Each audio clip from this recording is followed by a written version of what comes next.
Welcome back to our channel Anitha Viji. இன்றைக்கி நம்மளோட சேனலில் ஒரு சூப்பரான வீடியோ தான் நீங்கள் இப்போ பார்க்க இருக்கீங்க. என்ன அப்படின்னு கேட்டிங்கன்னா, நாங்கள் இப்போ எங்கே இருக்கோம் அப்படின்னு பார்த்தீங்கன்னா விஜயகாந்த் சாரோட சமாதிக்கிட்ட தாங்க இருக்கோம். ஆமாங்க, யாரெல்லாம் விஜயகாந்த் சாரோட சமாதிக்கிட்ட போக முடியல அப்படின்னு வருத்தப்படுறீங்களோ அவங்களோட எல்லார் கண்களுக்கும் விருந்தளிக்கும் வகையில் தாங்க இந்த வீடியோ இருக்க போகுது. அதனால் வீடியோவை ஸ்கிப் பண்ணாமல் பாருங்கள். வாங்க வீடியோக்குள்ளே போகலாம். நாங்கள் போன உடனே விஜயகாந்த் சாருக்காக பூவெல்லாம் வாங்கிட்டு அவருக்கு அஞ்சலி செலுத்திட்டு ஆசீர்வாதம் வாங்கணும் அப்படிங்கிறதுக்காக பூவெல்லாம் வாங்கிட்டு க்யூவில் நின்றுட்டுருந்தோம். இங்கே பாருங்கள், எல்லோரும் க்யூவில் தான் நின்றுட்டுருக்காங்க. அப்போ பார்த்திங்கன்னா பக்கத்துலேயே விஜயகாந்த் சாரோட எல்லா படங்கள்லேயும் வரக்கூடிய பாடல்களை எடுத்து பாடிக்கிட்டே இருந்தாங்க. இவங்க விருப்பப்பட்டு பாடுறவங்களா இல்லை அங்கே சாரை பார்க்க வரவங்க பாடுறாங்களா என்னன்னு எனக்கு தெரியல. ஒருவேளை அங்கவே ரெகுலராக பாடுறவங்களானும் தெரியல. ஆக மொத்தம் விஜயகாந்த் சாரோட சாங்ஸ் எல்லாமே மாற்றி மாற்றி ஒவ்வொன்றா வந்துக்கிட்டே இருந்தது. அது ரொம்ப நல்லா இருந்தது அங்கே இருக்கக்கூடிய ஒவ்வொரு நிமிஷமும். அப்புறம் பார்த்திங்கன்னா பிரேமலதா மேம் கூட எல்லோரும் ஃபோட்டோ எடுத்துகிட்டு இருந்தாங்க. மக்கள் எல்லாருமே சார்கிட்ட ஆசீர்வாதம் வாங்கிட்டு மேம் கிட்ட நின்று ஃபோட்டோலாம் எடுத்துகிட்டு இருந்தாங்க. சரி, நம்ம போய் சார்கிட்ட ஆசீர்வாதம் வாங்கிட்டு மேம் கிட்ட ஃபோட்டோ எடுக்கிறதுக்குள்ளே போயிடுவாங்களோன்னு சொல்லிட்டு நானே ஒரு செல்ஃபி எடுத்துகிட்டு இருந்தேன். மேமும் பார்த்திங்கன்னா எனக்கு போஸ் கொடுத்துட்டு இருந்தாங்க. அது எனக்கு ரொம்பவே ஹாப்பியாக இருந்தது.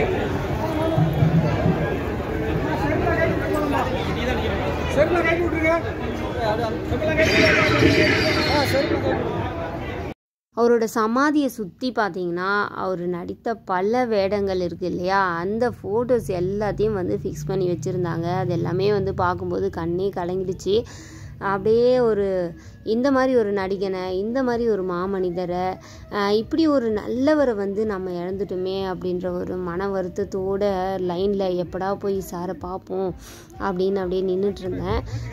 எனக்கு அப்படியே ஒரு சந்தோஷம், பல நாள் கனவு எனக்கு நினைவான மாதிரி ஒரு ஃபீலிங். ஏன்னா சாரோட சமாதிக்கு என்றைக்காவது போயிட மாட்டோமா அப்படின்னு நான் கனவு கண்டுட்டு இருந்தேன். அந்த கனவு பழிச்சிருச்சு அந்த நேரம்.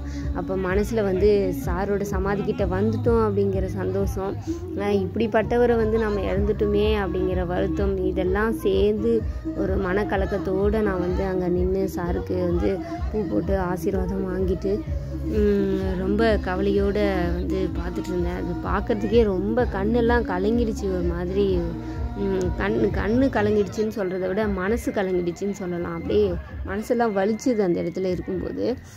அந்த ஃபீலிங் எப்படி எனக்கு சொல்கிறதுன்னு தெரியல. எனக்கு ஏதோ வாயில் வர்றதெல்லாம் உளறிட்டுருக்கேன். அப்புறம் பார்த்திங்கன்னா விஜயகாந்த் சார் இறந்ததுலேருந்து வீட்டில் பார்த்திங்கன்னா அதிக அளவு நான் எப்போ பார்த்தாலும் அவரை பற்றி பேசிக்கிட்டே இருந்தேன்.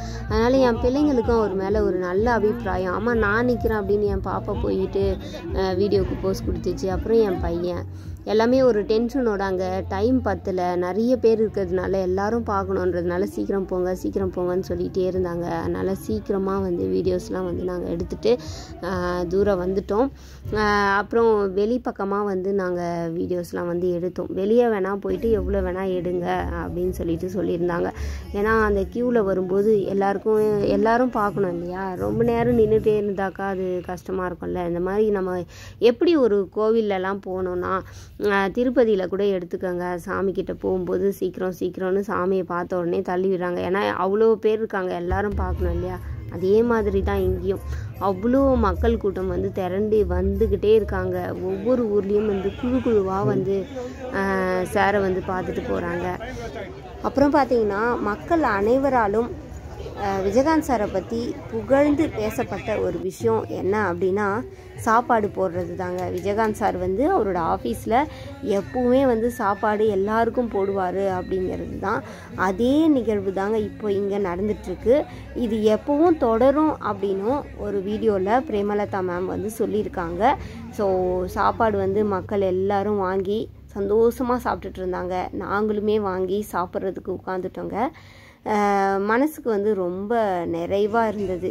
நாங்கள் மட்டும் இல்லைங்க, மக்கள் எல்லாரும் பார்த்திங்கன்னா அவ்வளோ சந்தோஷமாக ஃபீல் பண்ணாங்க. எல்லாருமே ரொம்ப ஒரு ரிலாக்ஸ்டாக ஃபீல் பண்ண மாதிரி எனக்கு தோணுச்சு. எல்லாரோட ஃபேஸும் பார்க்கும்போது அப்படி எல்லாரும் ஒரு கோவிலுக்கு எப்படி அவங்களோட மனக்குறைகள் எல்லாம் தீர்ந்து அப்படியே ரிலாக்ஸாக வீட்டுக்கு போகிறாங்களோ அந்த மாதிரி வந்து எல்லாருமே வந்து போயிட்டு இருந்ததை வந்து நான் பார்த்தேன்.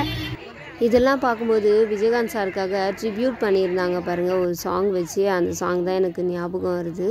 ஏழைகள் வாழ நீ செய்த யாகம், அந்த சாங் தான் வந்து எனக்கு ஞாபகம் வருது. மக்கள் வந்து எவ்வளோ அமைதியாக உட்காந்து எவ்வளோ ரிலாக்ஸ்டாக எவ்வளோ சந்தோஷமாக சாப்பிட்டுட்ருக்காங்க பாருங்கள்.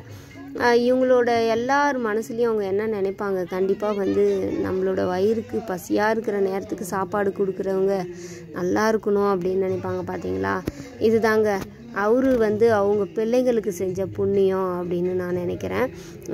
பெற்றோர்கள் செய்த புண்ணியம் பிள்ளைகளை வந்து சேரும் அப்படிங்கிற இந்த வரிகளுக்கு உண்மையாகவே பொருத்தமானவர் வந்து விஜயகாந்த் சார் தான் அப்படின்னு நான் அடித்து சொல்லுவேன். அந்தளவுக்கு பார்த்திங்கன்னா அவ்வளோ விஷயங்களை செஞ்சுட்டு அவரோட ஃபேமிலிக்கு அவ்வளோ பெருமையை வந்து சேர்த்து கொடுத்துட்டு போயிருக்காரு. இதுதான் பார்த்தீங்கன்னா விஜயகாந்த் சாரோட கட்சி ஆஃபீஸ். இந்த ஆஃபீஸ் ரூமில் பாருங்கள் எவ்வளோ பேர் இருக்காங்க ஹாலில். எல்லாருமே வந்து பிரேமலதா மேமுக்காக வெயிட் பண்ணிகிட்டு இருந்தாங்க. சார் இருந்தார் அப்படின்னா 2 பேரும் வந்து சேர்ந்து நின்று எல்லார் கூடவும் வந்து பேசியிருப்பாங்க. ஸோ இவ்வளோ மக்களும் வந்து இப்போது பிரேமலதா மேமுக்காக மட்டும்தான் வெயிட் பண்ணிகிட்ருக்காங்க. மேம் வந்தாங்க. மேம் வந்து ரொம்ப ஸ்வீட்டாக பேசினாங்க. எடுத்த உடனே எங்கேருந்து வரீங்க அப்படின்னு தான் கேட்டாங்க. அதுக்கப்புறம் சாப்பிட்டீங்களா, அடுத்த வார்த்தையே வந்து சாப்பிட்டீங்களா அப்படின்னு கேட்டாங்க. நல்லா இருக்கீங்களா மேம் அப்படின்னு கேட்டதுக்கு நல்லா இருக்கேன் அப்படின்னு சொல்லிட்டு ரொம்ப ஸ்வீட்டாக எங்ககிட்ட பேசினாங்க. நாங்களும் பார்த்திங்கன்னா அவங்க கூட ஃபோட்டோ எடுத்துகிட்டு அப்படியே வந்து வெளியே வந்தோம். அங்கே பார்த்திங்கன்னா சாரோட தொண்டர்கள் எல்லாருமே வந்து டான்ஸ் எல்லாம் பண்ணிகிட்டு இருந்தாங்க. ஸோ அதெல்லாம் பார்க்குறதுக்கு ரொம்ப க்யூட்டாக இருந்தது. ஸோ சார் இருக்கும்போது இதெல்லாம் பார்த்து எவ்வளோ சந்தோஷப்பட்டிருப்பார், என்னென்னலாம் பேசியிருப்பார், இந்த மாதிரிலாம் நான் ஃபீல் பண்ணி பார்த்தேன். ரொம்ப கஷ்டமாக இருந்ததுங்க. ஓகே, அதுக்கப்புறம் நம்ம வீட்டுக்கு கிளம்பலாம் அப்படின்னு சொல்லிட்டு நாங்கள் வெளியில் வந்துட்டோம். வந்த உடனே அங்கே வெளியில் பார்த்திங்கன்னா அவரோட ஃபோட்டோ இது ரொம்ப ரொம்ப நல்லா இருந்தது. அங்கே வந்து நாங்கள் அப்படியே ஒரு வாக் பண்ணிக்கிறோம் அப்படின்னு சொல்லிட்டு நாங்கள் ஒரு வாக் பண்ணோம். ஓகேங்க, இந்த வீடியோ பார்த்து உங்களுக்கும் வந்து ரொம்ப பிடிச்சிருக்கும் அப்படின்னு நான் நினைக்கிறேன்.